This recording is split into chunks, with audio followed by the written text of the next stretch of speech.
Bienvenue dans cette nouvelle vidéo. Je vais vous parler aujourd'hui de quelque chose qui est en moi depuis toujours et je pense dans vous, si vous regardez cette vidéo aussi. Je pense pas que ce soit dans la majorité des humains ou alors si, mais ils n'écoutent pas. C'est ce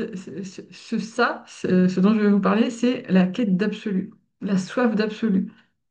Et je dirais que c'est un peu comme la médiumnité en fait. On l'a tous en nous, mais on va pas tous la développer, on va pas tous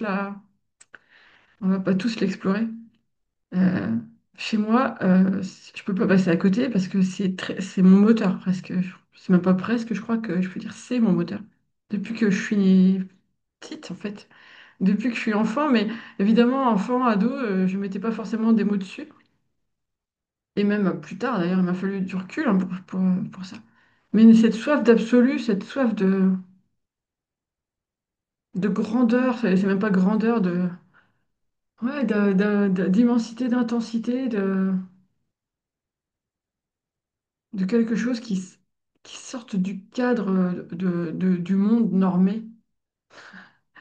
Alors quand j'étais gamine, ça se traduisait par mon imaginaire ultra développé concernant les mondes imaginaires justement. Donc j'adorais Peter Pan, j'adorais Alice au pays des merveilles, j'adorais un livre qui s'appelle Le 35 mai, qui est un peu comme Narnia, mais pour moi c'est mieux parce que je connaissais pas Narnia. D'ailleurs, je sais pas si ça existait Narnia quand j'étais gamine. Donc le 35 mai, tu vois, on passe à travers une armoire, et le fond de l'armoire, c'est la porte d'entrée d'un monde imaginaire. Et là, ça me fascinait, mais littéralement. Et quand je jouais avec mon frère ou quand je jouais avec d'autres copains, j'adorais faire ça, imaginer qu'on est dans un monde imaginaire, un monde différent, un monde merveilleux. Et ouais, je trouvais ça me mettait en joie. Voilà. Ça me mettait en joie. Et j'avais besoin de m'extraire du monde, voilà, du monde banal, du quotidien, du quotidien chiant, quoi. Moi, j'avais besoin de rêver, j'avais besoin, et j'ai toujours besoin d'ailleurs d'absolu, donc cet absolu dont je parle, de, de, d'imaginer qu'il y a quelque chose de plus grand, qui nous dépasse, que ce monde dans lequel on vit, qui est confronté aux lois matérielles. Et donc voilà, j'ai toujours cette soif perpétuelle d'absolu, d'aller explorer. C'est pas pour rien que j'ai créé les explorateurs de l'âme pour aller explorer toutes ces questions-là, de questions de sens de la vie, de qu'est-ce qu'on fout là, c'est quoi le vrai sens et qu'est-ce qu'il y a derrière, c'est quoi le vrai monde, c'est quoi la vraie réalité. Pourquoi on s'est incarné, pourquoi on est des êtres spirituels dans des corps physiques. Enfin, voilà, c'est des questions, je sais qu'il y a des gens qui se les poseront jamais de toute leur vie, jamais. Et moi, je crois que je me demande s'il y a une seule journée où je me pose pas ces questions. Peut-être que j'exagère, c'est peut-être pas une seule journée, mais je suis même pas sûre d'exagérer. Mais mais ouais, il n'y a pas une seule semaine, c'est sûr. Je pense tout le temps à ça.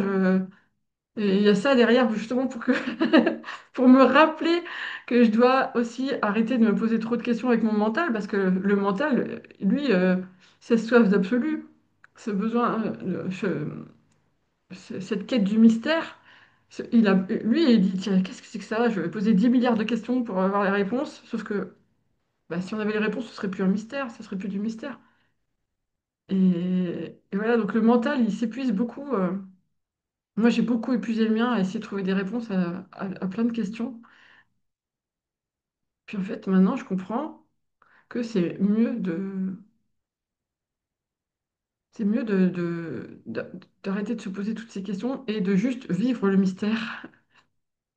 Bon, après, je dis pas que je me pose plus du tout de questions parce que sinon, ce serait plus moi non plus.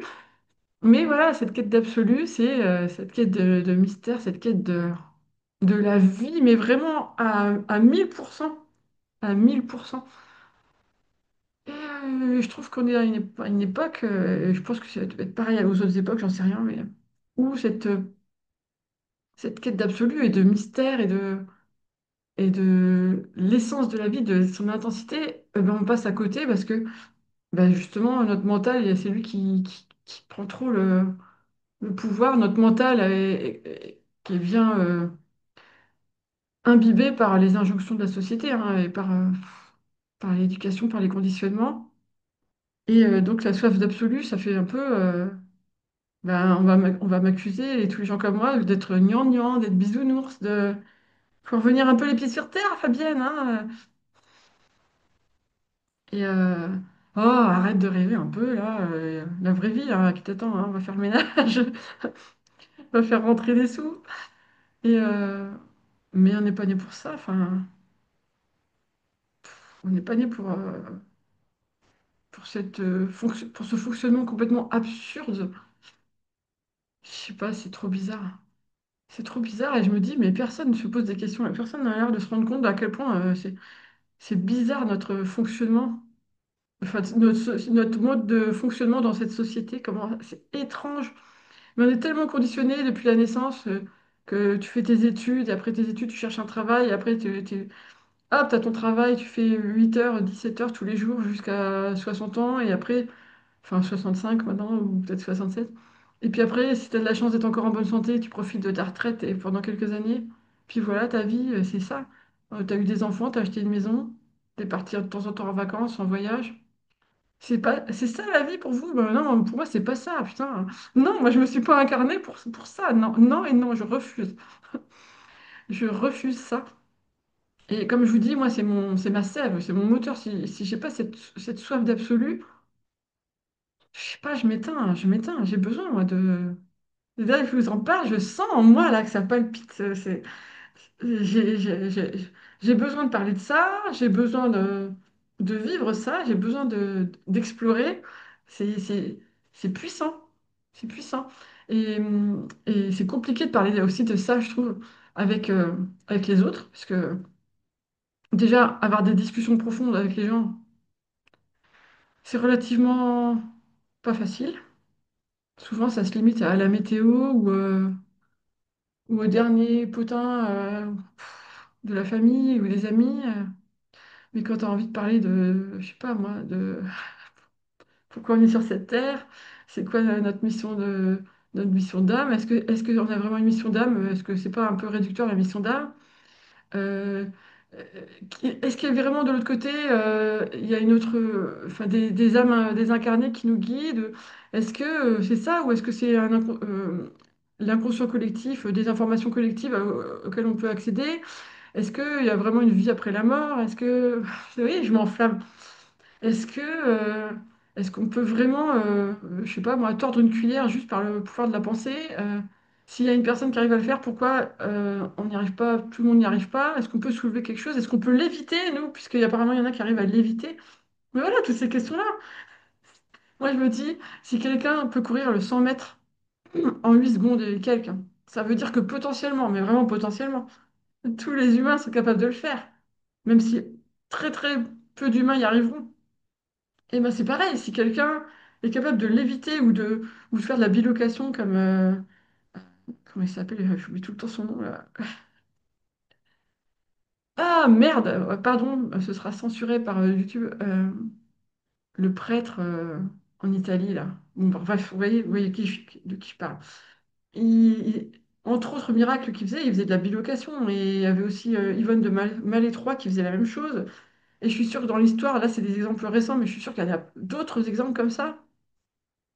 Et les miracles, c'est pareil, les miracles, ça existe. C'est pas que des images d'Épinal des métaphores dans les livres religieux. Il y a vraiment des miracles, il y a vraiment des corps incorruptibles, il y a vraiment, je sais pas, des apparitions de la Vierge même quand on ne croit pas en Dieu, ça arrive. Et donc tout ça, là, tous ces mystères, tout ce qui est autour de nous, tout...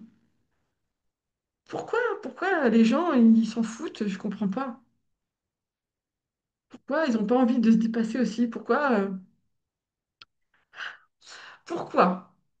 Quand on a des problèmes, quels qu'ils soient, dans sa vie, pourquoi 90% des gens, ils vont pas chercher de solution et vont subir au lieu de se dire non, il y a forcément une solution, de croire en eux, de croire en leur pouvoir personnel pour dépasser ça. Non, pourquoi ils sont fatalistes? Le fatalisme aussi, je comprends pas, vraiment. Ah, j'ai l'impression que je m'éparpille, mais voilà. Donc c'est ça, cette soif d'absolu, c'est aussi une soif. Alors, je suis chiante pour ça, je pense, mais je supporte pas le mensonge.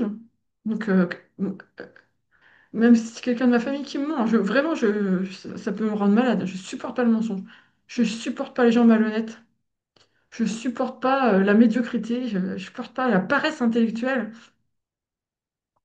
Je supporte pas le fatalisme. Je supporte pas évidemment la méchanceté, tout ça, mais je veux dire, je supporte pas qu'on se mette ras des pâquerettes alors qu'on peut tout exploser parce que on a cette puissance, cette lumière en nous. Et merde, quoi, bougez-vous, réveillez-vous, quoi. Bon, je vais arrêter de vous engueuler parce que vous, si vous regardez la vidéo, c'est que vous vous reconnaissez dans tout ça.